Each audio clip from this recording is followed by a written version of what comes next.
simpan di hati. Walau ku harus pergi, walau ku harus berlari, kenanganmu terasa di hati. Saat kau menari.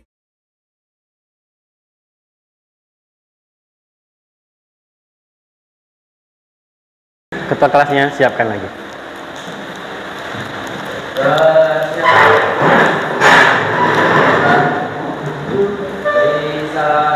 Assalamualaikum warahmatullahi wabarakatuh. Waalaikumsalam warahmatullahi wabarakatuh. Silakan. Sebelum kita memulai pembelajaran, marilah kita berdoa. Berdoa mulai. Berdoa selesai. Oke, ini hari pertama pertemuan kita ya di kelas 11. Iya. Jadi waktunya sebentar, sekarang tiba-tiba udah di kelas 11. Di awal pertemuan ini kita akan mencoba untuk membuat suatu keyakinan kelas. Dulu pernah ya kelas 10? Pernah. Sekarang apa bedanya peraturan dengan keyakinan? Ya. Bedanya peraturan sama keyakinan. Kalau peraturan itu biasanya dibuat sama seseorang atau yang paling tinggi untuk ditaati, atau untuk peraturan sama orang yang di bawahnya gitu Pak. Kayak misalnya sekolah membuat peraturan untuk ditaati sama muridnya. Nah kalau keyakinan ini biasanya kita membuat sendiri, terus setelah itu kita sepakati, habis kita sepakati baru sama-sama kita yakini. Jadi itu kayak sesuatu yang kita yakini gitu Pak. Jadi kita dibuat sendiri untuk kita sendiri. Bagus sekali pendapatnya. Jadi kalau aturan itu dibuat oleh yang berkuasa, kemudian kalau keyakinan berasal dari diri sendiri. Nah, sekarang di dalam kehidupan kita pasti tidak lepas dari adanya peraturan. Di mana contohnya? Di sekolah ada peraturan. Di mana lagi? Di rumah. Di mana lagi? Nah, masyarakat contohnya apa? Bayu. Pak, Iya, Ivan. setiap ada tamu atau pendatang baru di kampung harus wajib melaporkan ke RT dan tidak. Oh ya, itu kalau kita di kampung ya, peraturan di RT. Tamu harap lapor 1 kali 24 jam. Nah, seperti itu. Kalau di lalu lintas? Nah? Memakai helm. Nah, itu salah satunya peraturan di lalu lintas. Jadi ada orang yang memakai helm itu karena takut ditilang. Nah, tapi ada juga yang memakai helm betul-betul karena dia sadar itu adalah untuk keselamatan diri sendiri. Nah, jadi mana yang bagus? Karena takut ditilang, takut ada polisi, atau memang betul sadar kalau itu adalah untuk keselamatan diri? Mana yang lebih bagus? Nah, keselamatan diri sendiri. Ya, seperti itu. Oke. Nah, jadi hari ini kita akan membuat sebuah keyakinan kelas dan akan jalani prosesnya seperti apa. Nah, jadi masing-masing kita nanti kita kumpulkan dulu beberapa peraturan yang menurut kamu yang harus kita laksanakan di kelas. Skopnya kelas dulu ya. Skopnya di kelas 11.1 ini ya. Nah, 11.1 dulu. Kira-kira apa selama ini antara di dalam kelasnya ini yang kamu rasa nggak suka? Misalnya lagi asik belajar, tiba-tiba kawannya bising, ribut. Nah, bikin aja situ. Dalam pelajaran tidak boleh ribut. Nah, rupanya ada yang lihat yang makan-makan. Kalau makan ngajak-ngajak, misalnya seperti itu ya. Nah, itu rasakan dulu, ingat-ingat lagi apa rasa-rasanya yang kamu tidak suka dari lingkungan kelas. Oke? Nah, Bapak kasih waktu 1 menit berpikir. Kemudian silakan dituliskan di sticky note ini, nanti kita tempel di sini ya. Bagi yang sudah.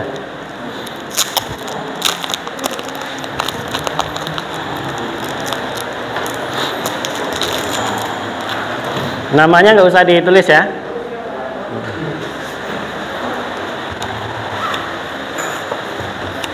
Di sini ya, Bang. Sudah? Sudah? Ya, kita tempel. Yang udah silakan ditempel.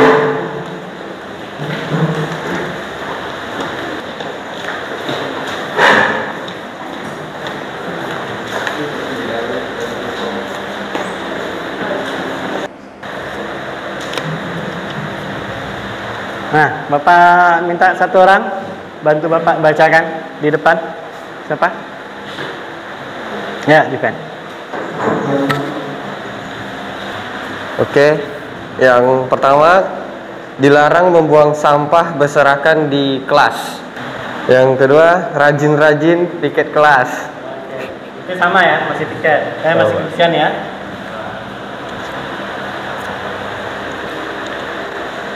Yang ketiga, tidak nyaman sama suasana bising saat belajar. Terus, tidak boleh memakai sendal pada saat jam pelajaran. Bertanggung jawab ketika piket kelas. Dalam pembelajaran dilarang main HP kecuali saat butuh. Jangan membuang sampah lewat jendela belakang kelas. Sini, Pak. Tidak boleh bermain di saat guru menjelaskan. Jika ada permasalahan antar teman, wajib diselesaikan dengan musyawarah atau dengan cara baik-baik. Di saat belajar lagi fokus-fokusnya, kawan suka bising membuat konsentrasi belajar menjadi hilang. Itu yang bising tadi ya. Ya, Pak. Kurangnya kesadaran dalam proses belajar secara berkelompok, tidak mau membantu. Terus tidak boleh berisik ketika ditinggal guru pergi ketika jam pelajaran. Oke. Jika ada ide untuk kelas harus disepakati sama-sama, jangan ikut pendapat sendiri. Pintu dan jendela harus ditutup sebelum pulang. Oke, terima kasih ya.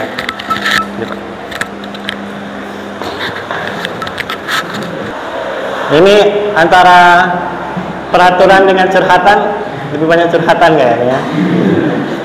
Tapi kalau kita lihat, ini bermasalah seringnya di piket dengan kebersihan kelas nih, berarti banyak masalahnya. Nah, dari ini semua Bapak ambil yang mewakili. Satu, bertanggung jawab ketika piket di kelas. Yang kedua, dilarang membuang sampah di ruang kelas. Kemudian dilarang bising saat belajar. Tidak boleh memakai sendal. Dalam pembelajaran dilarang main handphone kecuali apa? Kalau butuh. Tidak boleh bermain di saat guru menjelaskan. Nah, kemudian baru ini berhubungan dengan kerjasama kelompok, menyelesaikan masalah, kurangnya kesadaran proses belajar. Kalau ada ide untuk kelas harus disepakati sama-sama. Ini kita batasi dulu. Sekarang kita akan rubah kalimat kamu ini, kalimat peraturan menjadi kalimat positif. Kalimat positif ini bukan kata perintah, bukan kata aturan. Misalnya, Jagalah kebersihan untuk kenyamanan kelas. Jagalah kebersihan untuk kenyamanan kelas. Ya. Berarti itu untuk yang dilarang buang sampah ya.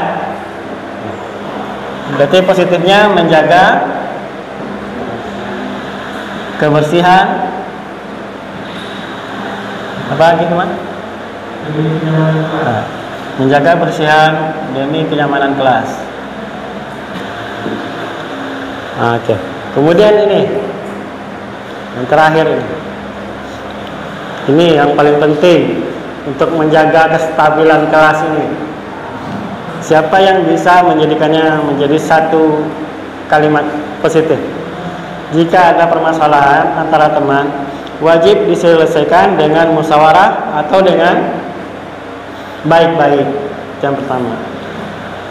Kurangnya kesadaran dalam proses belajar secara berkelompok. Yang ketiga, kalau ada ide untuk kelas, harus disepakati sama-sama, jangan ikut pendapat sendiri, jangan egois. Dari ketiganya ini ada yang bisa menyimpulkan bagaimana kita seharusnya di kelas?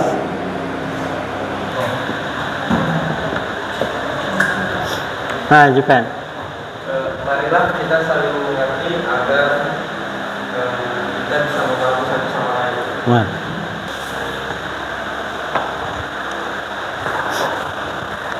Nah, sekarang kita sudah mendapatkan kata-kata positifnya. Yang pertama, kesadaran diri pada tugas piket kelas. Yang kedua, menjaga kebersihan demi kenyamanan kelas. Selanjutnya, menjaga ketenangan saat belajar, memakai atribut lengkap dengan rapi, kemudian menggunakan handphone ketika dipersilakan oleh guru. Selanjutnya, menjaga sopan santun, dan terakhir, saling menyayangi dan menghargai satu sama lain. Nah, oke.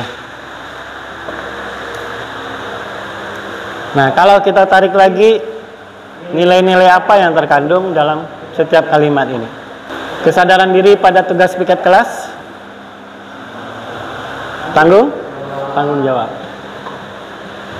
Menjaga kebersihan demi kenyamanan kelas,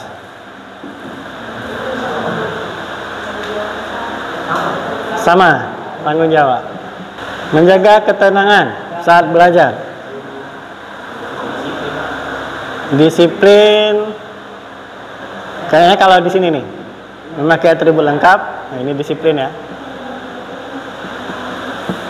Menjaga ketenangan saat belajar, apa? Tanggung jawab. Oh, karena ini ada bersamanya.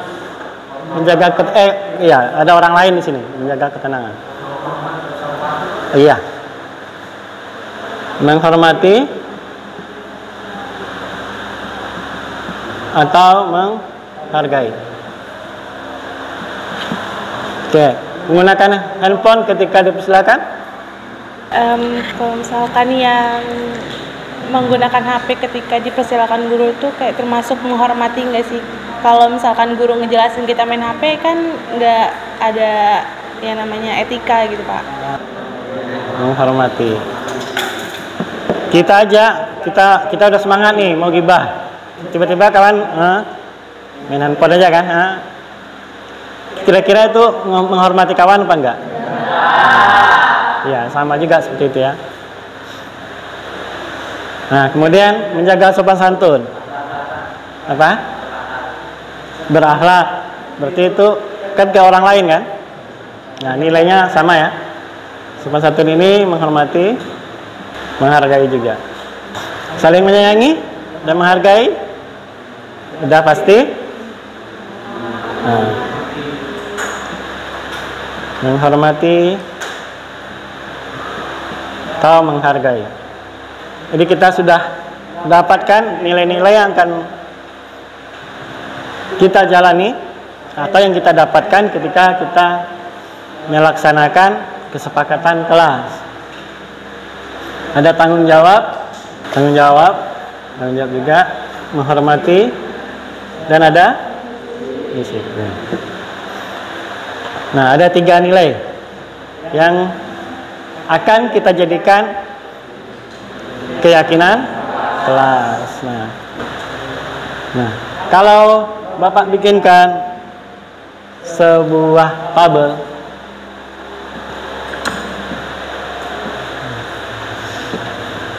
tabel Y. Di sini ada kata terdengar, di sini ada terlihat, di sini berperilaku. Kita coba dulu yang menghormati. Hormat ya di sini. Hormat pada sesama, menghargai, kita menghargai.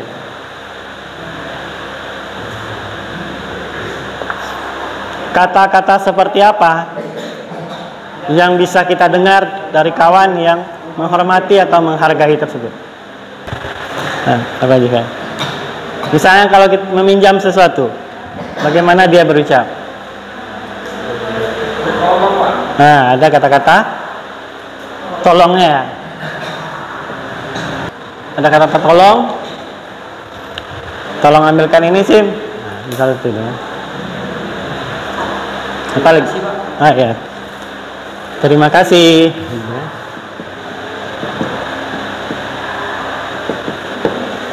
Nah, setelah memberi atau menerima sesuatu, mengucapkan terima kasih. Apa lagi? Ya, ada terdengar kata-kata. Kalau ini dilakukan, pasti yang tadi saling menyayangi, menghormati itu akan terlaksanakan. Maaf, tolong, walaupun kita berbeda pendapat. Apa maksudnya? Kita nggak sependapat nih, tapi untuk menghargai terus kita simpan. Apakah seperti itu? Tidak ya? Kita utarakan juga. Sorry nih bro, misalnya seperti itu ya. Maaf ya, tapi menurut aku kayak gini. Itu kan pasti dipertimbangkan oleh lawan bicaranya. Tapi kalau kita pendam, lantak dia lah, misalnya seperti itu. Itu yang membuat adanya tidak mau membantu. Kan ide-ide dia, ya udah kerjain. Ada nggak yang seperti itu? Tetapi kalau ada yang rasanya tidak suka, kita utarakan pendapat tapi tidak dengan emosi. Bisa dimulai dengan kata-kata maaf dulu, bukannya aku tak menghargai pendapat kamu. Misalnya seperti itu. Oke. Kemudian dalam hal menghormati, apa yang terlihat? Kerjasama. Ya, adanya kerjasama. Terus apa lagi selain kerjasama? Ya, apa? Kerukunan. Ya.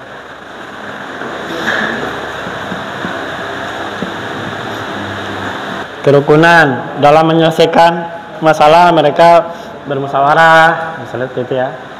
Ini kalau ini terlihat ada kerjasama, kerukunan, kebersamaan, itu akan indah sekali ya. Kemudian berperilaku, apa tingkah laku atau perilaku yang terlihat dari orang yang menghormati dan menghargai? Sopan. Sopan itu apa contohnya?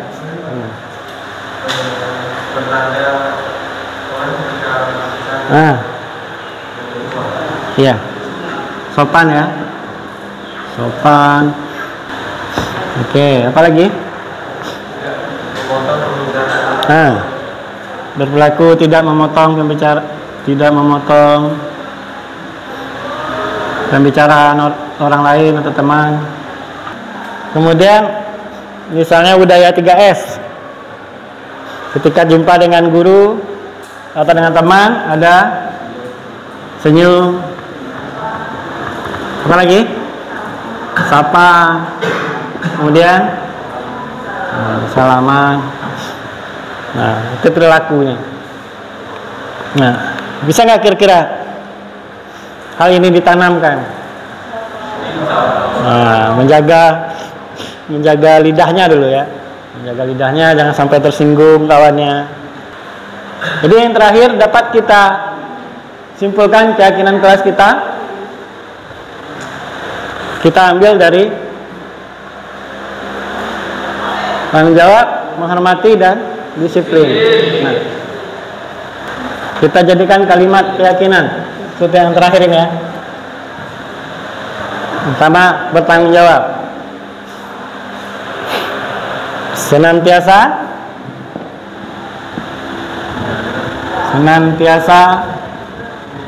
bertanggung jawab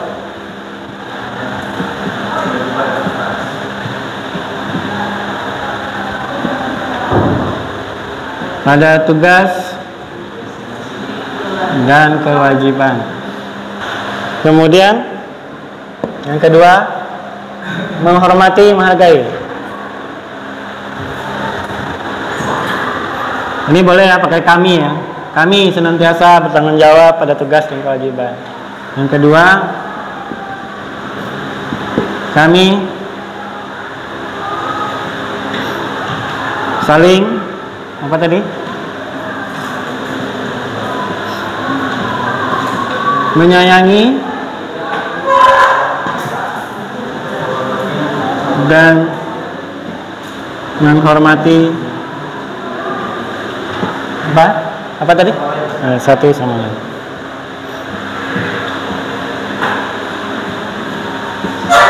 Ini misalnya kita tambahkan kami dan guru, itu boleh. Nah, jadi ini bukan keyakinan kelas untuk yang bikin saja. Misalnya dengan bapak, berarti bapak juga harus bertanggung jawab atas tugas bapak. Tugas bapak ngajar, misalnya itu. Kewajiban kamu belajar, misalnya seperti itu ya. Kemudian saling menyayangi. Yang ketiga, senantiasa membudayakan disiplin diri. Oke, bisa? Nah, tiga ini walaupun dia tiga, tapi tahu kan di dalamnya terkandung banyak sekali. Nah, bukan peraturan ya, kesepakatan. Ya. Nah, sekarang bisa kita ikrarkan bersama-sama. Bisa kita ucapkan. Oke. Keyakinan kelas 11 1. Senantiasa bertanggung jawab pada tugas dan kewajiban. 2. Kami saling menyayangi dan menghormati satu sama lain. 3. Membudayakan disiplin. Oke, bisa kita tanamkan di diri kita. Nah, insya Allah kalau ini sudah ditanamkan, berdisiplin, bertanggung jawab, saling menghormati, tidak hanya di kelas, tapi dibawa ke lingkup sekolah yang lebih besar, dibawa ke masyarakat, maka kemakmuran, kata firman tadi, keamanan, nah itu akan kita dapatkan. Baiklah, mungkin itulah bagaimana proses kita menentukan keyakinan kelas kita. Nah, minggu depan kita mulai pembelajaran seni budaya. Sampai di sini ada pertanyaan? Tidak ada? Kalau tidak ada, Bapak tutup dengan Assalamualaikum warahmatullahi wabarakatuh. Assalamualaikum warahmatullahi wabarakatuh. Saya Khairul Firmansyah dari kelas 11-1. Pendapat saya tentang keyakinan kelas dan peraturan. Peraturan kita dipaksa untuk melakukan suatu kegiatan atau kita merasa terancam jika kita tidak melakukan. Sedangkan keyakinan kelas kita melakukan karena kesadaran diri kita atau yang kita rasakan dalam hati kecil kita. Pendapat saya tentang proses pembelajaran tadi, saya merasakan terjadinya sikap saling menghargai pendapat orang lain, dan di situ terjadi keyakinan kelas untuk kita yakini bersama. Sekian dari saya. Assalamualaikum warahmatullahi wabarakatuh.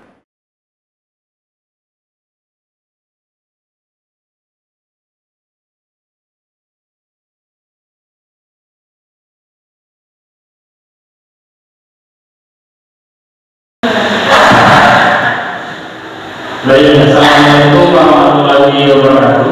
Waalaikumsalam warahmatullahi wabarakatuh. Alhamdulillah, alhamdulillah, wassalatu wassalamu ala rasulillah wa muslim wa ala alihi wa puji berserta syukur kita saya kepada Allah Subhanahu wa taala, di mana dengan kudrat dan iradanya kita di sini bisa berkumpul di sini bersama untuk mengadakan diseminasi budaya positif yang bisa kita bentuk dalam berbeda. Oleh itu semua, salawat dan salam tidak lupa kita berikan ke Nabi Muhammad sallallahu alaihi wasallam dengan ucapan Allahumma sholli ala sayyidina Muhammad wa ala sayyidina Muhammad. Baik, ini tidak membersihkan waktu. Ini acara yang kita laksanakan yang pertama adalah pembukaan. Sebelum kita dimulai akan ada dulu ya. Karena dia akan dimulai Pak Taufik, selanjutnya sambutan dari Bapak Kepala Sekolah. Sekaligus membuka acara diseminasi budaya positif dari dasarnya kepada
Assalamualaikum warahmatullahi wabarakatuh.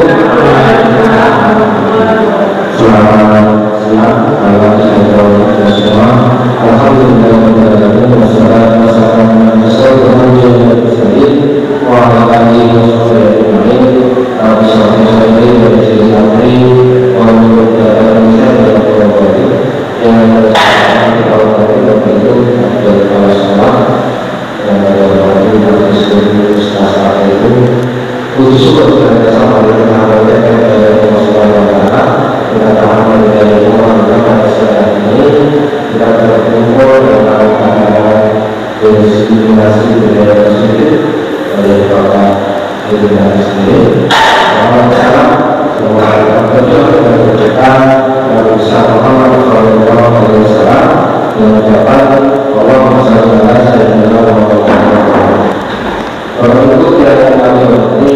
Alhamdulillah saya yakin jika pada kesempatan yang berbahagia ini kita akan berdiskriminasi budaya positif oleh kehidupan SMA dan pesisir yang Allah nanti akan dibangun seperti lampu CCTV akan tahun 2013 itu pada kesempatan yang berbahagia ini akan menyampaikan juga salah satu program pemerintah yang sedang dukung semua dan insya Allah SMA Perjalanan dan Pesisir merupakan satunya dari SMA Provinsi Jawa Barat yang paling panjang di dunia. Misalnya dari saya juga sekolah juga itu guru yang baik, kamu mohon bisa itu serta dalam CGD maupun EG. Berapa itu nanti kira-kira itu yang perlu saya sampaikan dengan kata Bismillahirrahmanirrahim. Maka diskriminasi budaya positif tahun 2023 atas nama SDG secara resmi saya buka.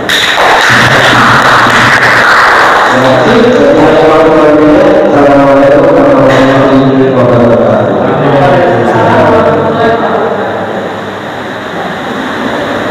Terima kasih atas kesempatannya. Selanjutnya acara ini yang disaksikan dari Beliau Positif dari Pak Hendra. Sekiranya kita akan melakukan pada Pak Hendra tersebut. Siapa? Terima kasih benar. Oke, baik Bapak Ibu. Assalamualaikum warahmatullahi wabarakatuh. Puji dan syukur marilah kita aturkan kehadirat Allah Subhanahu wa taala, karena nikmatnya juga kita masih dapat berkumpul dan melanjutkan kewajiban kita mengajar anak bangsa pada hari ini. Dan kemudian selawat beri salam tidak lupa kita aturkan buat junjungan kita Nabi besar Muhammad sallallahu alaihi wasallam, di mana atas perjuangan beliaulah kita dapat menikmati dunia yang penuh ilmu pengetahuan seperti saat sekarang ini.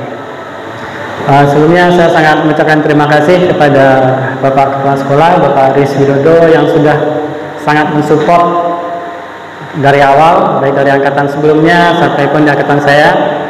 Yang seharusnya saya bergabung dengan Pak Anggi, Pak Nur, dan Pak Erik. Iya. Tersisi sendiri, menunggu Bu Rini nggak ngikut kan. Kemarin berharapnya bisa satu angkatan sama Bu Rini atau Bu Mary, rupanya ada Pak Taufik. Iya. Dan sebenarnya apa yang akan saya sampaikan ini ibaratnya saya ambil tebu gitu Pak. Ya. Yang pangkalnya itu ada Pak Anggi, ada Pak Nur, ada Pak Erik, sampai Batan ya. Nah saya yang ujungnya itu, ya rasanya hambar kan. Karena yang manis-manisnya sudah dibawakan oleh Pak Nur dan Pak Anggi dan datang ke tujuh. Tapi ya pasti orang menanam tebu itu pun yang ujungnya lagi, yang akan ditanam, yang akan tumbuh yang baru. Nah jadi mudah-mudahan saya bisa melengkapi kembali atau mengingatkan lagi apa yang sudah disampaikan oleh Pak Abdul Rahman dan kawan-kawan di angkatan sebelumnya. Nah, kira-kira di rangkaian kegiatan ini ada beberapa materi yang akan saya coba sampaikan. Istilahnya hanya mengingatkan kembali apa yang mungkin sudah kita laksanakan. Yang pertama itu disiplin positif dan nilai-nilai kebajikan universal. Kemudian ada teori motivasi, hukuman dan penghargaan restitusi. Kemudian keyakinan kelas, kebutuhan dasar manusia dan dunia berkualitas. Kemudian restitusi, posisi kontrol dan restitusi segitiga restitusi. Nah, baik Bapak Ibu, karena ini sebenarnya ini udah panas ya Pak Nur ya. Tapi karena jam ngantuk, Pak Topik udah gini-gini ya. Walaupun ini cuacanya panas, tapi ngantuk itu tidak bisa dilawan. Jadi saya mengajak Bapak Ibu semuanya untuk tampil ke tengah. Ini karena kita orang lawas, jadi ada satu senam lawas juga yang akan mengurangi ngantuk kita, tapi menambah gerah kita. Iya, silakan Bapak Ibu ke depan.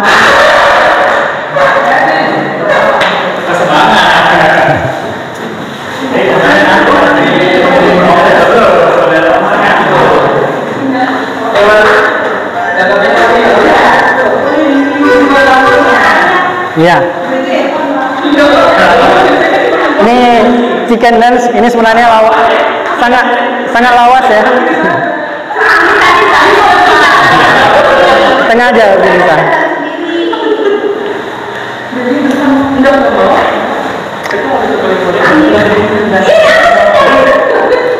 Oke Mbak, siap digoyang?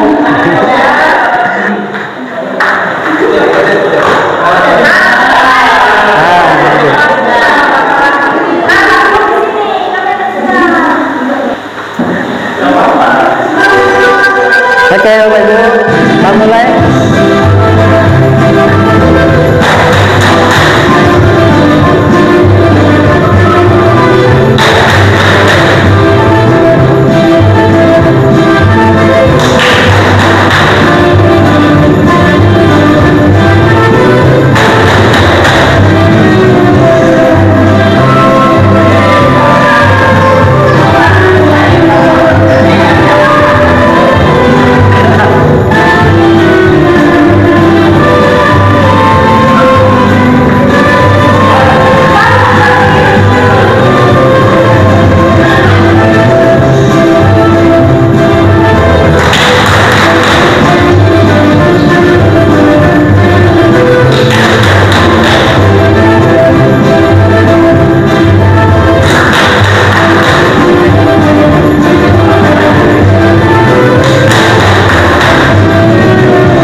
Oke Bapak Ibu, terima kasih. Baik Bapak Ibu, yang pertama itu ada perubahan paradigma dalam stimulus respon, teori kontrol dan teori pilihan.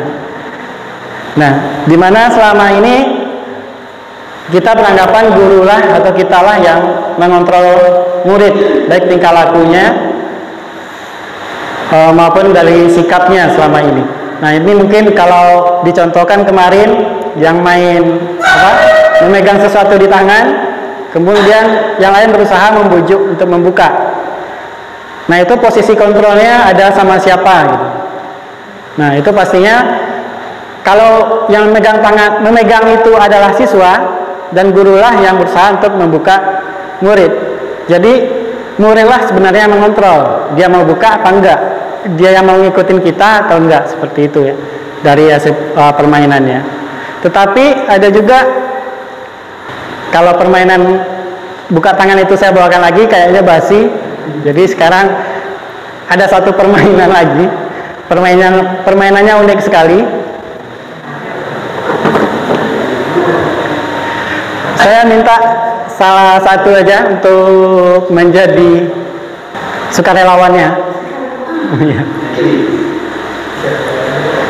Bapak boleh, Ibu boleh? Boleh? Boleh? Nggak apa-apa, Bu, di situ aja, Bu. Iya. Yang intinya nanti kayak teori kontrol ya. Ibu, Bu Ade. Ini permainannya udah lama sekali. Kita coba dari angka saja. Ibu, kita buat angka 1 sampai 9. 1, 2, 3, 4, 6, 7, 8, dan 9. Dari 9 angka ini, pasti ada angka itu yang kita sukai. Entah dari bentuk, entah dari jumlah, entah dari apanya lah gitu. Nah kalau Bu Ade, dari 9 angka berapa saja yang disukai? Angka 3, kita sebut buat 3. 3 angka aja, biar cepet. 3, 6, 8. Oke. Nah tentunya ada yang disukai, ada yang tidak disukai. Walaupun tadi ada 3 ya. Nah di antara 3 ini, kalau kita ambil ada yang Ibu pilih nggak? Yang angka berapa? Yang paling saya suka. Ayo, paling suka boleh. Angka 3. Saya maksudnya tadi yang tidak disukai ya. Nah, kita keluarkan nih, tarik. Ada angka 68. Berarti di sini judulnya disukai, tetapi ternyata iya, ada juga yang tidak disukai berarti. Nah, kira-kira dari angka sini yang tidak Ibu sukai?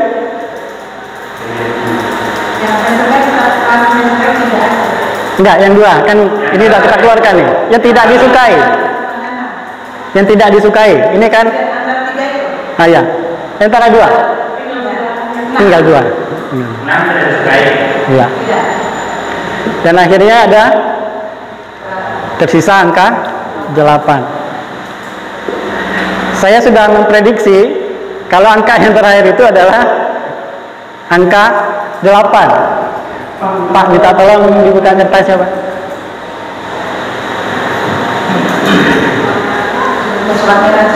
Ya? Ya, angka 8 ya, Bu ya. Nah itu tadi. Ya, sekali lagi. Sekali lagi. Kalau sekali lagi itu buka sulap.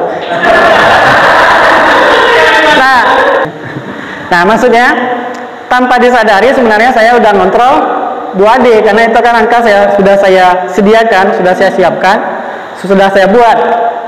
Bagaimanapun saya harus mempertahankan angka 8 yang paling terakhir. Nah, jadi maksudnya yang berhubungan dengan teori kontrol, ada kalanya ya merasa Bu Ade bebas memilih. Ada 9 angka kok, saya bebas memilih.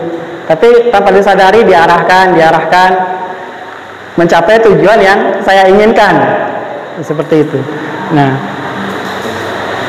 begitu salah satu permainannya. Sekali lagi.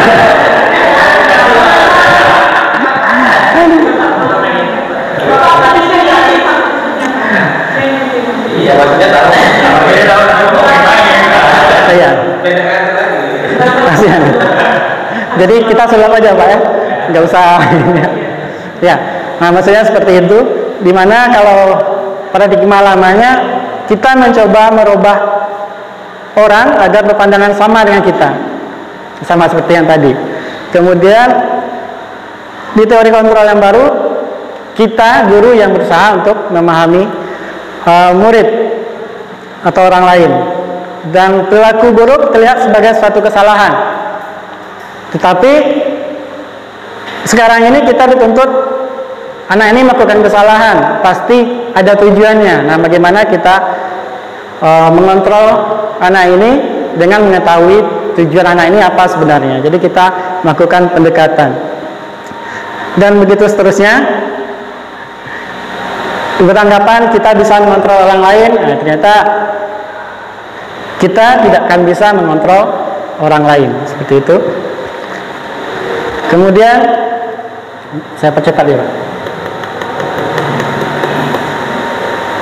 Kemudian kita masuk kepada makna disiplin. Nah, ini juga paradigma lamanya.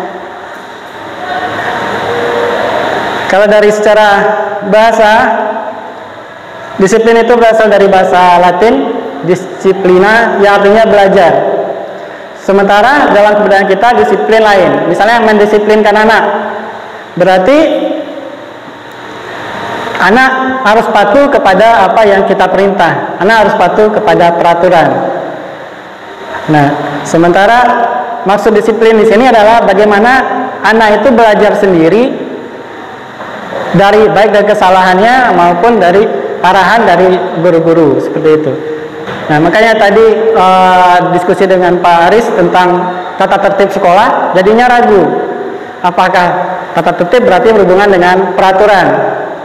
Sementara kita di CGP lebih memilih keyakinan daripada peraturan.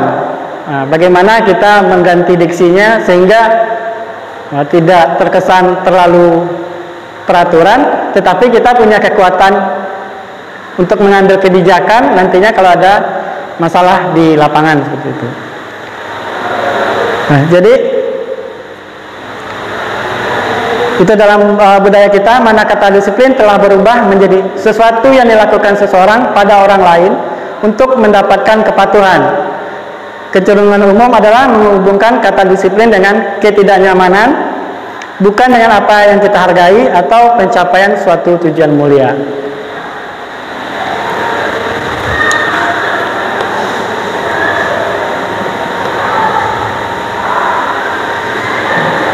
Kemudian budaya positif ini dikaitkan dengan nilai-nilai kebajikan universal. Nilai kebajikan adalah sifat positif manusia yang merupakan tujuan mulia yang ingin dicapai seseorang atau individu. Nilai-nilai tersebut bersifat universal. Nah, kalau sekarang ini nilai kebajikan yang ingin dicapai karena kita sekolah penggerak yang berhubungan dengan profil pelajar Pancasila, yang beriman, bertakwa kepada Tuhan Yang Maha Esa dan berakhlak mulia, mandiri, bernalar kritis, berkebinekaan global, bergotong royong dan kreatif.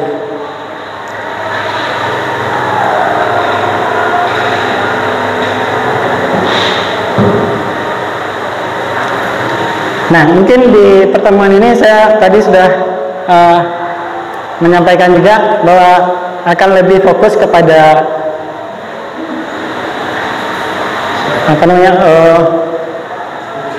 restitusi, karena ini berkaitan dengan kesiswaan juga. Nah, mungkin kalau dari pertemuan sebelumnya itu memang betul-betul kilat, jadi di setting seperti itu, memang mintanya kayak kesiswaan karena berhubungan dengan visi kesiswaan gitu ya Pak. Nah, ini juga seperti itu. Di restitusi nanti bagaimana akhirnya bukan kesiswaan itu bukan polisi sekolah gitu yang menghukum, atau BK bukanlah guru yang ya selama ini kita jumpai di sekolah kita waktu dulu. Nah, kalau udah berhubungan guru BK pasti ada berhubungan dengan masalah dalam artian kenakalan. Nah, jadi sudah tanggung jawab kita bersama bagaimana mendisiplinkan murid tadi, dalam artian bukan membuat dia patuh, tapi bagaimana dia belajar dari diri dia sendiri, baik dari kesalahan yang sudah dia lakukan. Nah, dalam teori motivasi perilaku manusia ada beberapa motivasi. Yang pertama motivasi eksternal. Biasanya mematuhi peraturan itu dasarnya takut untuk menghindari ketidaknyamanan, takut dihukum. Kemudian apa yang terjadi bila saya tidak melakukannya? Nah, misalnya dalam kita berlalu lintas, mematuhi aturan lalu lintas, pakai helm misalnya, pakai jaket atau yang lain sebagainya, itu takut ditilang, bukan sadar karena itu adalah untuk keselamatan kita sendiri. Nah, itu yang salah satu contohnya motivasi eksternal. Kemudian juga bisa jadi untuk mendapatkan imbalan dari orang lain, institusi misalnya kita. Kemudian ini berkaitan nanti bagaimana kita memberikan apresiasi ke siswa, membuat ranking, kemudian memberikan hadiah. Nah, mungkin di sekolah lain itu sudah dihapuskan ya Pak ya. Nah, tapi kita masih melakukannya, tapi ternyata itu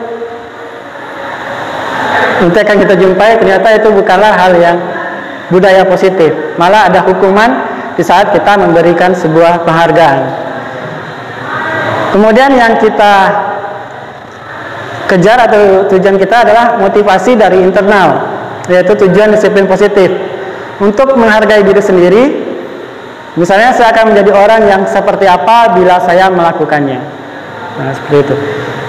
Nah, ini nanti kaitannya juga dengan keyakinan kelas Bapak Ibu.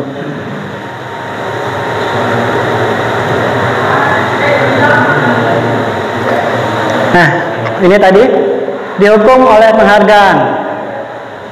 Jadi tidak selamanya memberikan penghargaan itu hasilnya positif. Ternyata ada pengaruhnya, baik jangka panjang maupun jangka pendeknya. Apabila anak sudah tidak mendapatkan penghargaan lagi, tidak ada hal yang dicapai, maka dia tidak akan bersemangat lagi, seperti itu. Nah, misalnya seperti ini, penghargaan menghukum, penghargaan mengurangi ketepatan, penghargaan tidak efektif, penghargaan merusak hubungan. Nah, bisa jadi yang satunya dia sama-sama berjuang, yang satunya nilainya lebih rendah, yang satu lebih tinggi, maka terjadi merusak hubungan, bisa jadi seperti itu. Nah, jadi mungkin ini menjadi bahan untuk kita bersama, apakah kita masih melaksanakan memberikan penghargaan berupa barang atau semuanya kita kasih, seperti itu. Tapi kalau menurut kesiswaan dihapuskan tidak apa-apa juga Pak, karena dananya mulai habisnya di akhir semester terus kan, seperti itu.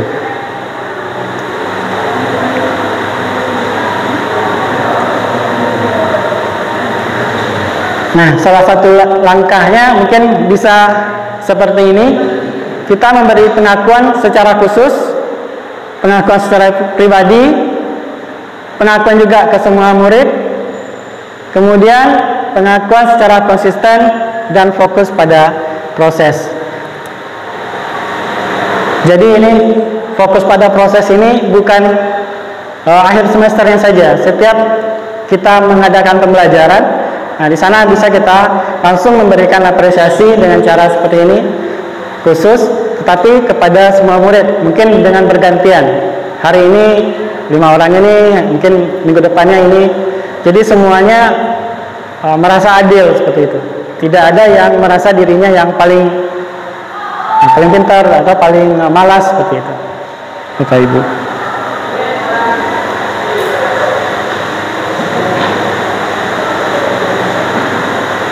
Nah, kemudian di sini ini mungkin sudah juga antara perbedaan hukuman dan konsekuensi. Di sini ada tindakan guru mencatat 100 kali di dalam buku kalimat. Dalam buku kalimat, saya tidak akan terlambat lagi karena terlambat ke sekolah. Kira-kira itu masuk hukuman atau konsekuensi, Bapak Ibu? Hukuman ya, Pak Dep? Kenapa Pak Dewi? Hukuman.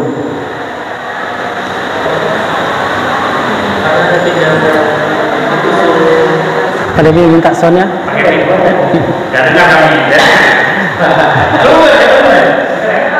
Hukuman namanya itu ada suruh mencatat 100 kali dalam buku yang seharusnya tidak perlu dilakukan. Oh iya. Saya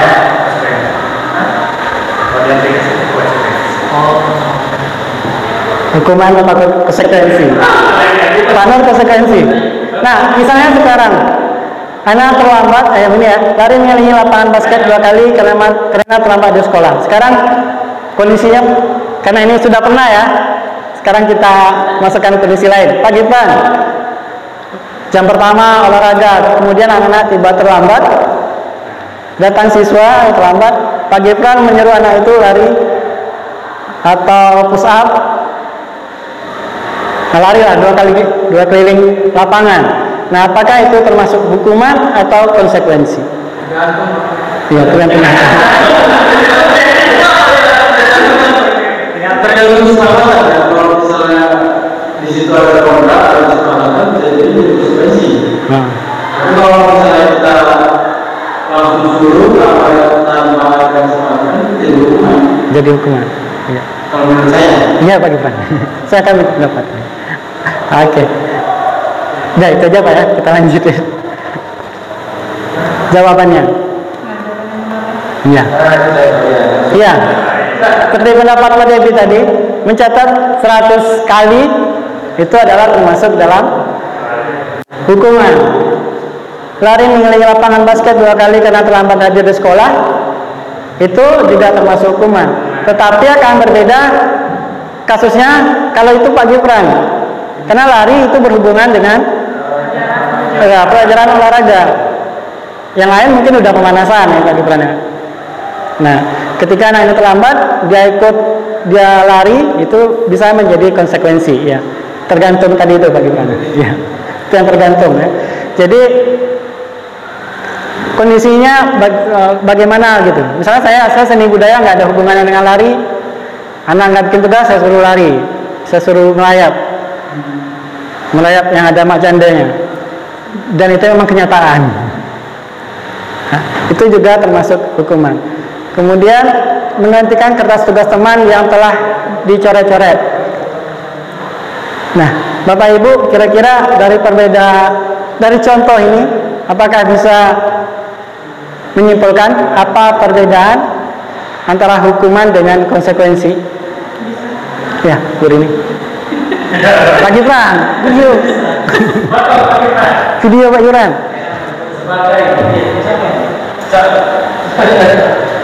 Baiklah, saya coba sedikit memberikan kesimpulan mengenai hukuman dan konsekuensi dari contoh yang sudah dipaparkan.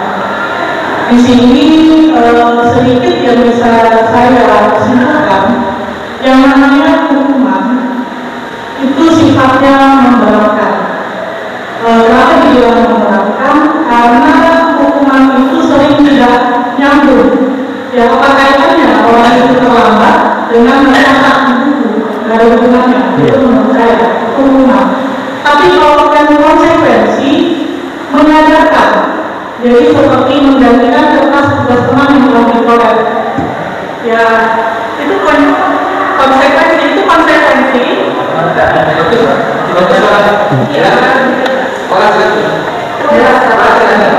Ya. Itu termasuk konsekuensi karena memang kita tidak boleh merusak punya orang lain. Ketika kita merusaknya, kita harus menggantinya. Itu adalah konsekuensi, bukan hukuman. Beda ceritanya ketika kita mencoret-coret buku teman, tapi kita malah menggantinya dengan 1 mesin buku. Itu jadi hukuman. Itu menurut saya. Sekian, terima kasih. Assalamualaikum warahmatullahi wabarakatuh. Waalaikumsalam. Waalaikumsalam warahmatullahi wabarakatuh. Iya, terima kasih Bu Rini. Nah, saya sangat setuju sekali. Memang seperti itu perbedaan antara hukuman dan konsekuensi. Dan efeknya juga itu akan berbeda antara hukuman dengan konsekuensi. Konsekuensi hukumannya itu jangka pendek. Tapi kalau hukumannya, nah itu. Mungkin kalau sekarang kembali saya tanyakan, waktu Bapak Ibu sekolah dulu, ya masih ingat nggak guru yang paling nah, ya, yang paling ditakuti atau yang pernah menyakiti? Nah, itu pasti masih ada gitu ya.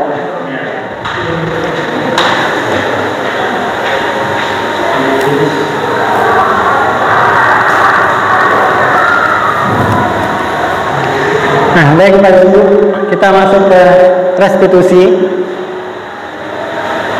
Restitusi adalah proses menciptakan kondisi bagi murid untuk memperbaiki kesalahan mereka sehingga mereka bisa kembali pada kelompok mereka dengan karakter yang lebih kuat.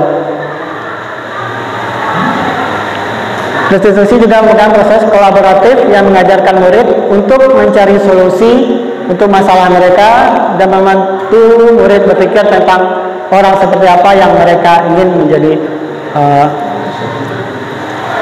cita-citakan seperti itu.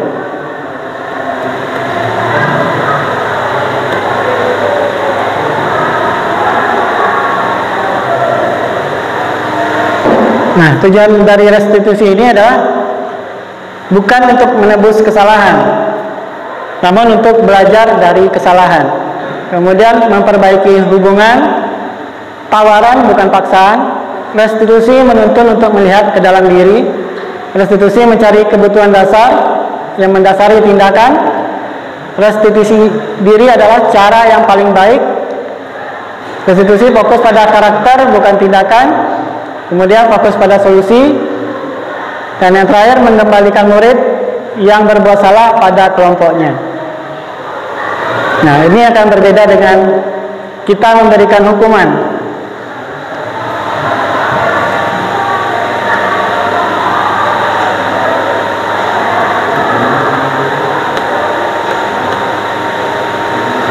Nah, restitusi nanti setelah ini karena keyakinan kelas dulu, karena kita bisa melakukan tindakan restitusi kalau sudah ada keyakinan kelas. Ada suatu keyakinan yang sudah diyakini, inilah yang akan menjadi istilahnya dasar tindakan kita. Dari beberapa kelas yang saya coba tanyakan, kecuali yang kelas 11.1 dan 12 IPS, yang sudah guru yang sudah melaksanakan keyakinan kelas, nah itu baru Pak Gifran dan Bu Nisa. Mungkin tepuk tangan dulu untuk Bapak Gifran. Ya. Iya. Bapak Gifran sudah melaksanakan iya, kesepakatan kelas. Bu Nisa? Bu Ade? Tidak harus wali kelas. Iya. Kita pun di guru mapel seperti itu. Jadi dasar kita melakukan bimbingan, tuntunan kepada anak adalah keyakinan yang sudah kita buat. Nah, jadi maksudnya seperti ini. Di keyakinan kelas ini cuman dari saya yang saya tanya mungkin tapi belum pas seperti itu Pak Gifran. Masih berupa batasnya peraturan. Iya, batasnya baru peraturan. Belum ke tahap keyakinan kelas seperti itu. Nah, mengapa tidak peraturan saja? Mengapa harus keyakinan kelas?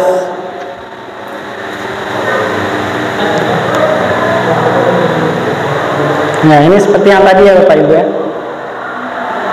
Kalau peraturan berarti ya orang hanya akan mengikuti kalau ada polisi, kalau lalu lintas tadi. Kalau nggak ada ya lewat seperti itu. Lampu merah seperti itu ya. Nah, tapi kalau keyakinan mereka sadar dari dalam, dari internalnya seperti itu. Kemudian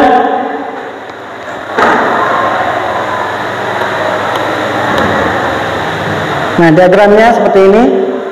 Dimulai dulu dari peraturan barulah dikembangkan, sebenarnya bukan dikembangkan lagi, ditarik intisarinya menjadi keyakinan kelas, sehingga baru terdapat lingkungan positif, mulai dari kelas dulu, kemudian baru ke tingkat sekolah, dan akhirnya sekolah kita memang sudah berbudaya positif. Nah, ini sebenarnya budaya positif ini, restitusi, itu sangat bertentangan sekali dengan saya pribadi, maksudnya gitu Pak ya.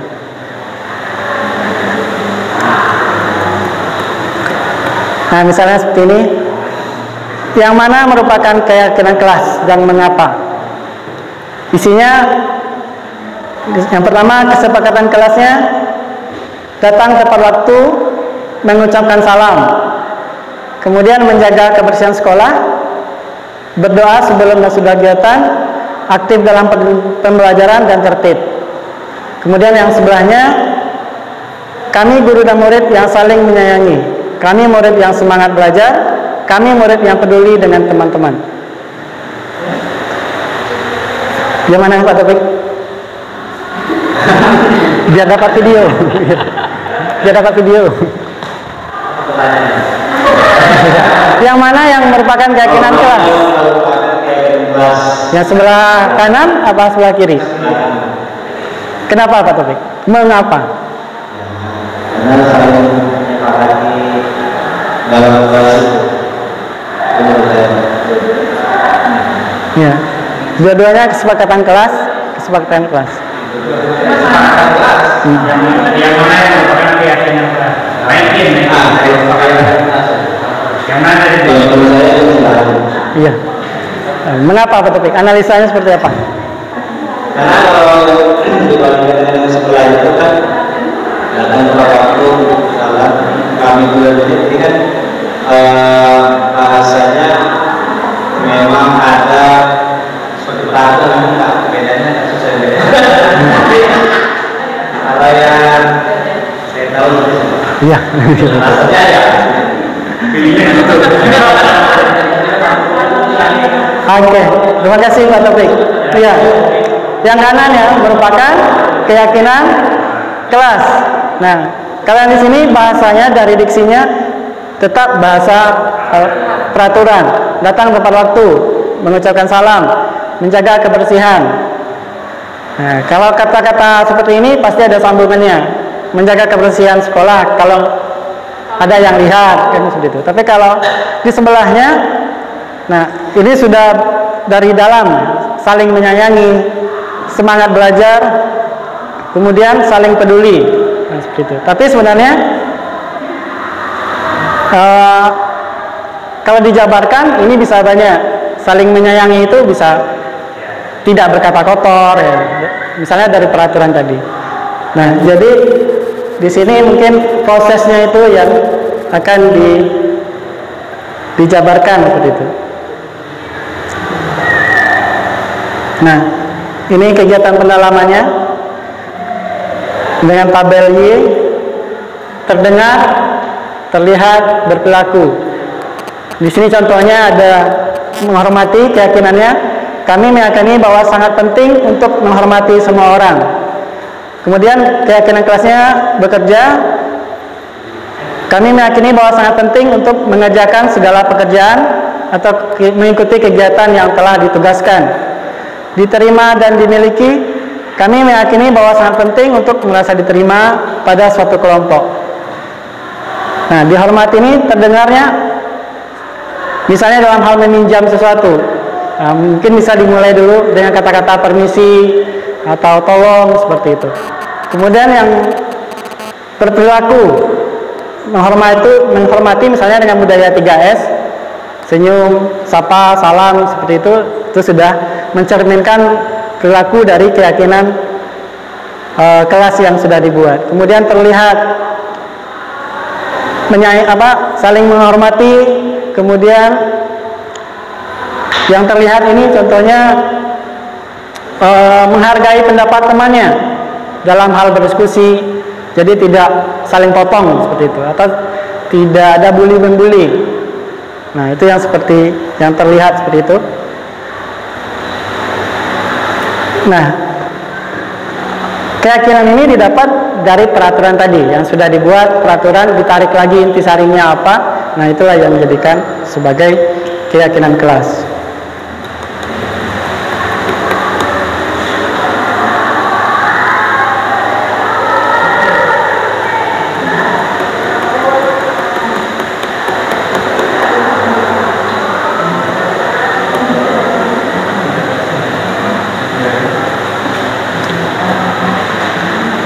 Baik Bapak Ibu, kemudian kita percepat ya, masuk kepada 5 posisi kontrol. Nah, ini yang terpenting, yang menjadi inti kita, terutama yang berhubungan dengan kesiswaan. Jadi saya membagi tugas, maksudnya di sini untuk menangani anak-anak, karena Bapak Ibu lah yang langsung bertemu di saat jam pembelajaran.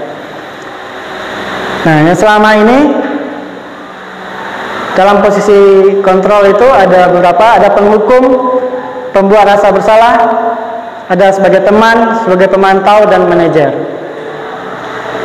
Nah, saya rasa kalau yang saya pribadi, saya pernah jadi penghukum, sebagai guru yang penghukum. Saya pernah juga pembuat rasa bersalah, pernah juga menjadi teman, pemantau, itu lagi ya sekarang, mantau-mantau aja kan, mencatat poinnya, poin-poin. Nah, tetapi itu dikatakan ada yang identitas gagal, ada yang identitas berhasil. Nah, ini dibagi.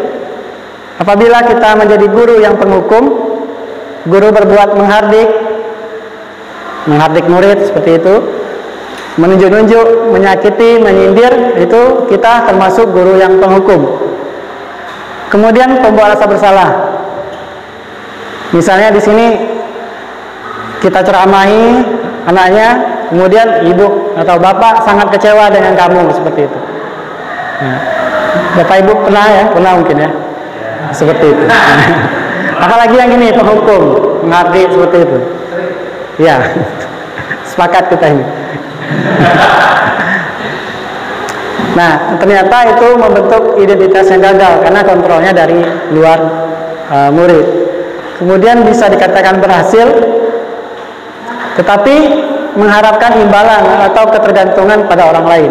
Jadi anak itu jadinya patuh karena takut dihukum seperti itu ya.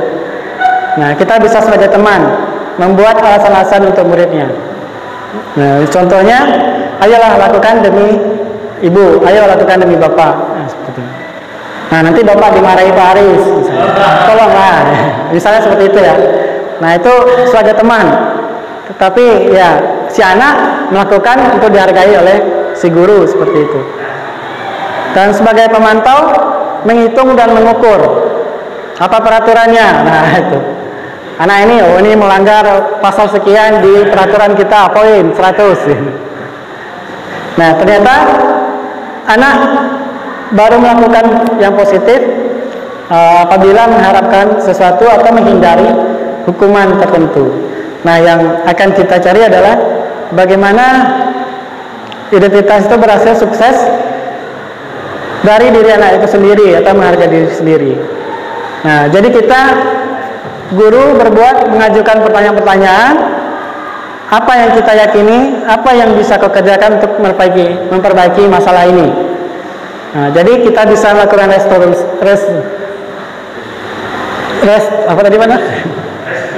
restitusi ya, setelah adanya keyakinan kita buat.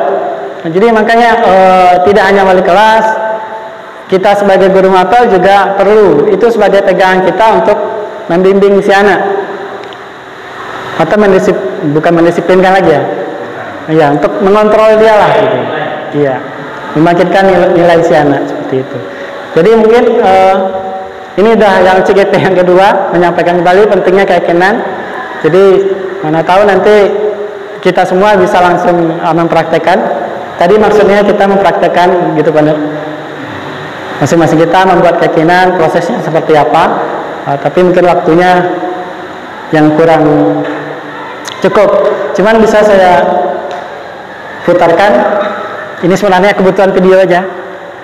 Pura-pura muter. Nah, ini yang sudah saya lakukan.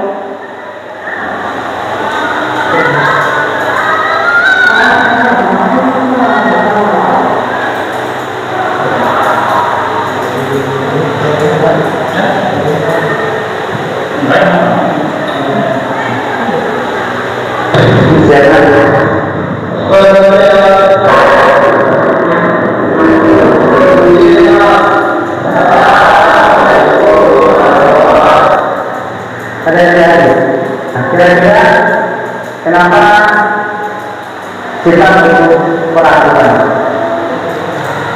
Nah, di sini langkahnya kita hanya membuka, ada pengantarnya seperti yang tadi juga. Kenapa kita butuh peraturan seperti itu? Kemudian anak kita suruh mengumpulkan. Nah, kalau gitu, ayo kita buat peraturan, kita kumpulkan di depan. Teknisnya boleh bebas. Bapak Ibu yang memahami teknologi dan sinyal lagi lancar boleh menggunakan digital misalnya. Atau langsung di sini saya nggak mau ambil pusing, jadi langsung saja saya tulis. Jadi saya inventaris dulu apa peraturan dari siswa seperti itu. Nah, kemudian setelah peraturan terkumpul, kata-katanya itu kita rubah menjadi kalimat yang lebih positif. Misalnya dilarang main handphone. Nah, kata-kata dilarang itu kita buang, kita ganti misalnya menggunakan handphone di saat disuruh oleh guru misalnya. Ada dilarang makan di dalam kelas. Nah, mereka peraturannya aneh-aneh. Yang muncul itu yang aneh-aneh. Tapi kebanyakan nyindir kawannya. Iya. Diganti lagi makan pada waktu pada jam istirahat seperti itu. Kemudian dilarang berkata kotor. Senantiasa seperti itulah. Kita rubah bahasanya dulu menjadi kalimat yang positif. Nah, setelah itu baru kita tarik nilai apa yang terkandung. Nah, yang biasanya dari berapa kelas itu ada nilai menghargai, menghormati, kemudian nilai kebersihan dan kesehatan seperti itu. Kemudian ada nilai disiplin, datang tepat waktu, mengumpulkan tugas tepat waktu. Nah, itu nilai-nilai disiplin. Nah, karena keluarnya 3, menghormati, menghargai, dan disiplin. Nah, yang 3 inilah kita jadikan kalimat keyakinan kelas. Kami misalnya seperti yang tadi, kami siswa kelas sekian, guru murid saling menghormati dan menyayangi. Nah, jadi dia menjadi sebuah keyakinan kelas. Nah, seperti itu.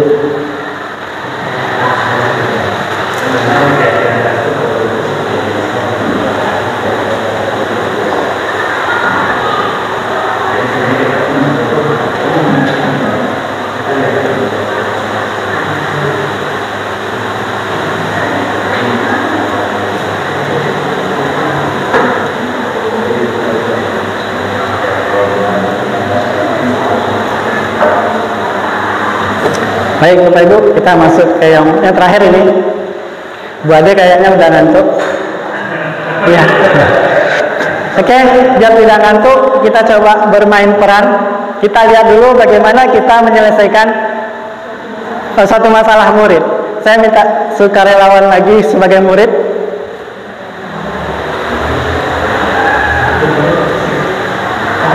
Kayaknya Pak Gibran ya. Iya. Pak Gibran ada masalah kelahi misalnya atau gimana. Nah, gurunya Bu Ade boleh? Oke. Kita cobakan ya. Di depan Bu. Makanya saya bikin luas ini. Pinjam ya Bu.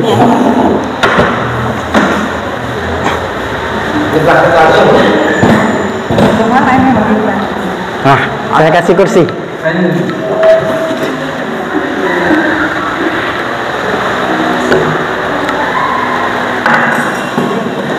Nah.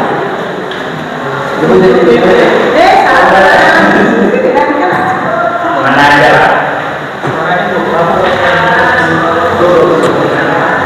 Oke, Bu Ade seringnya menghadapi permasalahan apa? Dia susah kali Pak menghafal. Oke, Bu. Oke.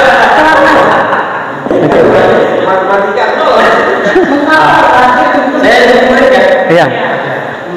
Pak Gibran jadi murid ini. Iya. Mau menasihati. Menanganinya gitu. Iya. Ini sebelum ada restitusi ya. Gitu ya. Nah. Gibran, kamu itu kenapa kalau menghafal susah sekali? Saya tanya, kamu makan cukup, tidur sangat cukup. Menjiwai. Buat kamu itu disuruh menghafal lambat dari kamu berpikir. Jangan lagi belajar. Saya tidak bukti kamu.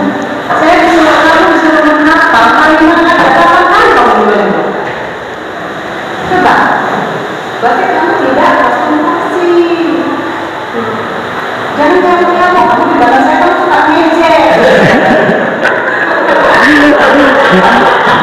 Oke, udah Bu. Lanjut. Belum ya? Lanjut Bu.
Udah.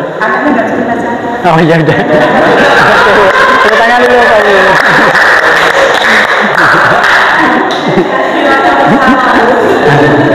Oke, terima kasih pada Pak Gibran dan Bu Ade yang sangat menjiwai. Ya, mungkin dari ilustrasi tadi Bapak Ibu ada bisa menanggapi apakah kira-kira tadi kita nemukan jalan keluarnya enggak? Ada solusi nggak? Ada konsekuensi? Ada hukuman? Hukuman dalam bentuk apa, Bu?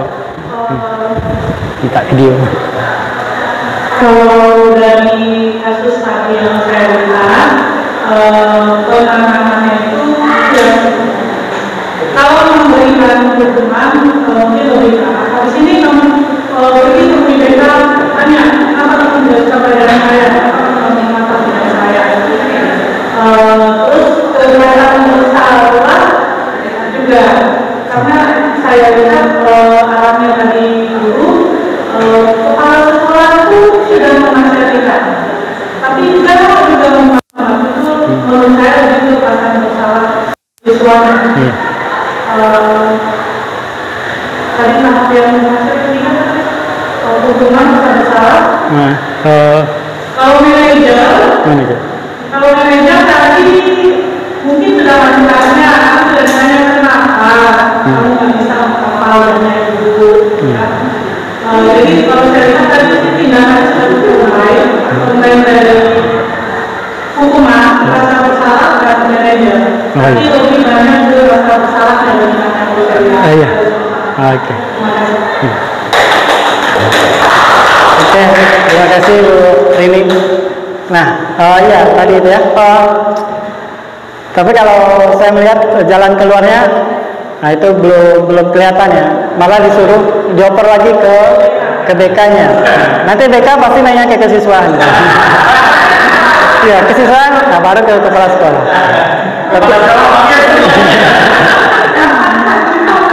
Ya, oke.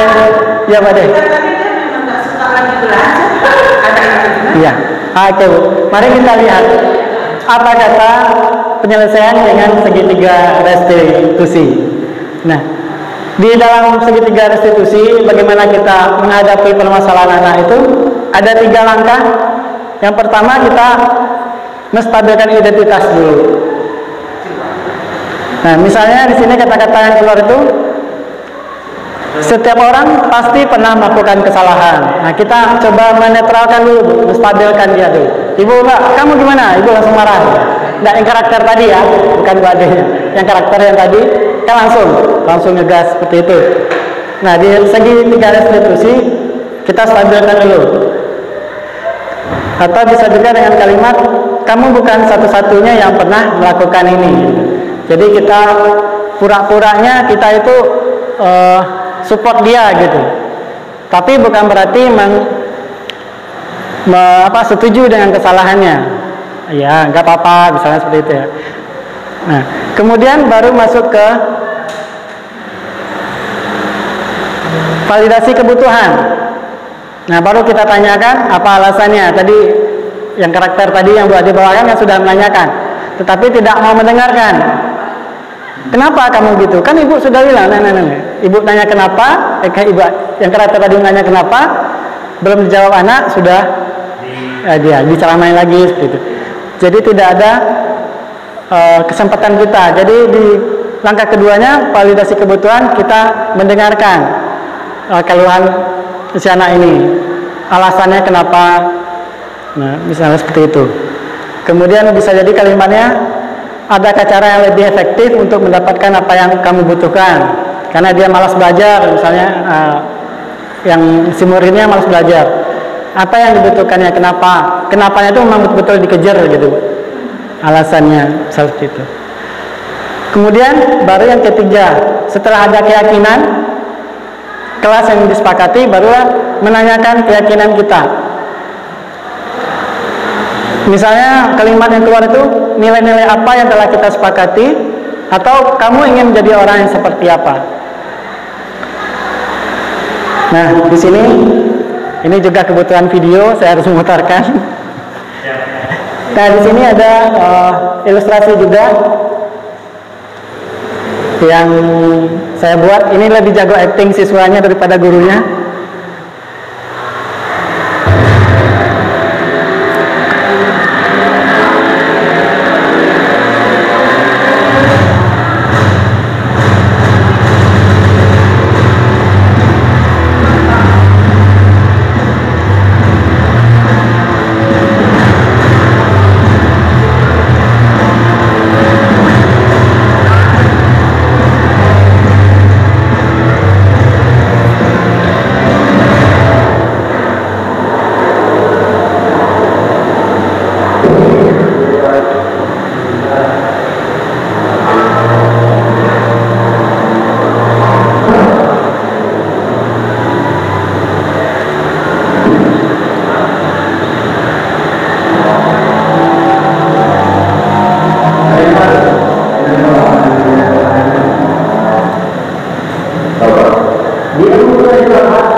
Membangun budaya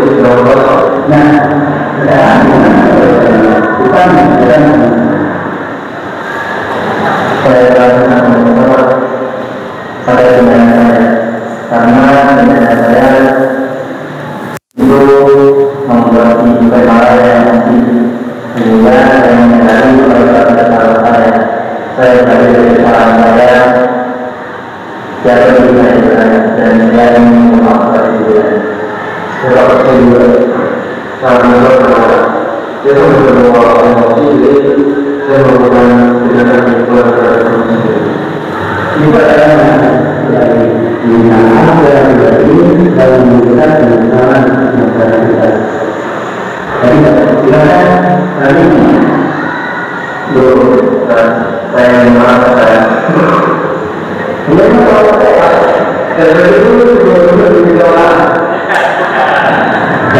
Nah, dapat tahu bahwa dalam ini dari saling dan makan berarti pengembangan ini dari selesai. Udah ya.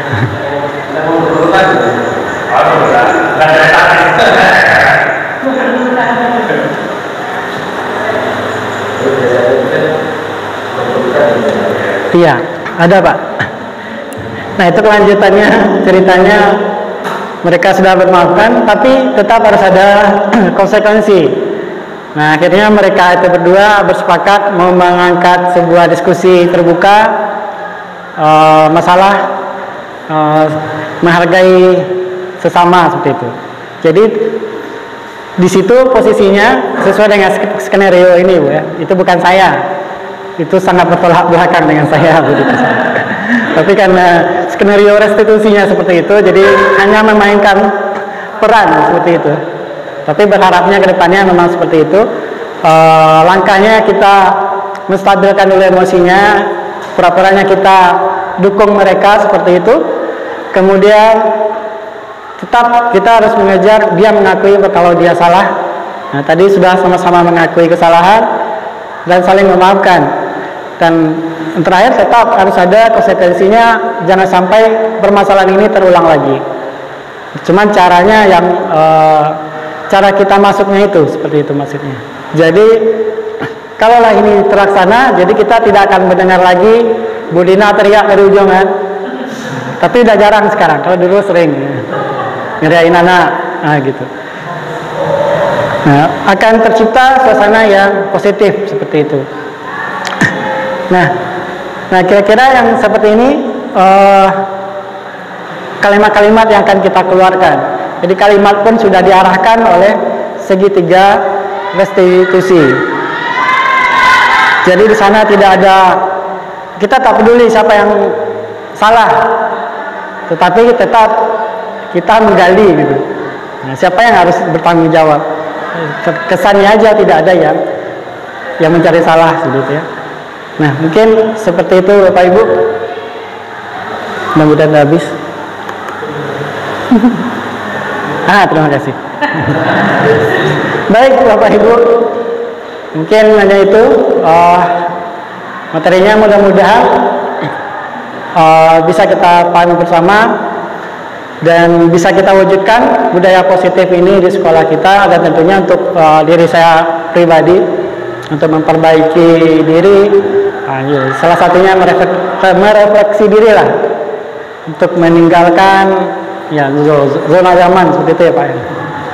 Sangat nyaman sebenarnya di sini, sampai saya tinggal sendiri.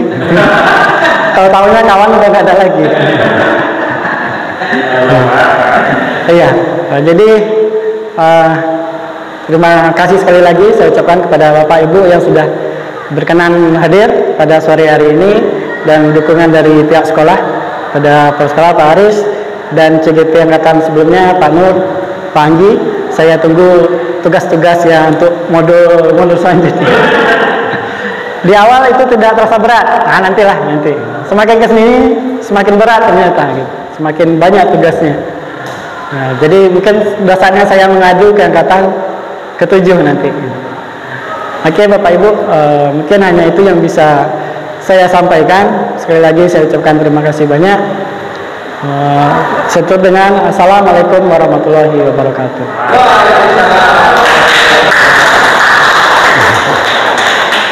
Oke, sekali lagi berikan tepuk tangan untuk Bapak.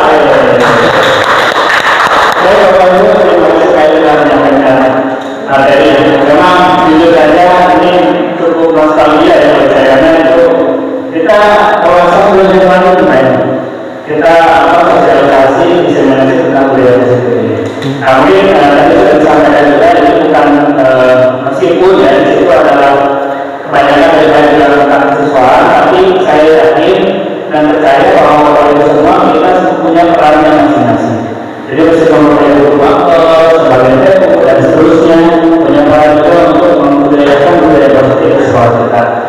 jujur aja kalau itu pas keyakinan kelas kita belum sampai ke kalimatnya kalau bisa sampai situ dulu.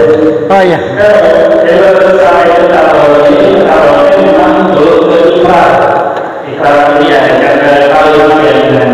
Nah mungkin di situ kalau itu Bapak Ibu ingin melaksanakan keyakinan tadi di kelas akan dilaksanakan, tapi kalau sudah dirasa nanti kalau kelas bisa menempel di depan atau dulu siapa yang menempelkan keyakinan itu biar disepakati bersama. Karena keyakinan kalau ada yang tidak sah, apapun bentuknya, apapun peraturannya, tadi ada peraturan tinggal disepakatan, ada kesepakatan dari keyakinan kelas dan dikerahkan keyakinan kelas. Sehingga semoga dengan langkah kita bersama kita sama-sama budaya positif kita di SMA di satu kita pesisir. Sekali lagi terima kasih Bapak telah menyampaikan materinya. Kemudian kita awal dengan doa, nanti kita akhiri dengan doa pula. Ada berkenan saya Pak untuk diakhiri dengan doa pula. Apa? Kan doa itu harus doa pahala.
Assalamualaikum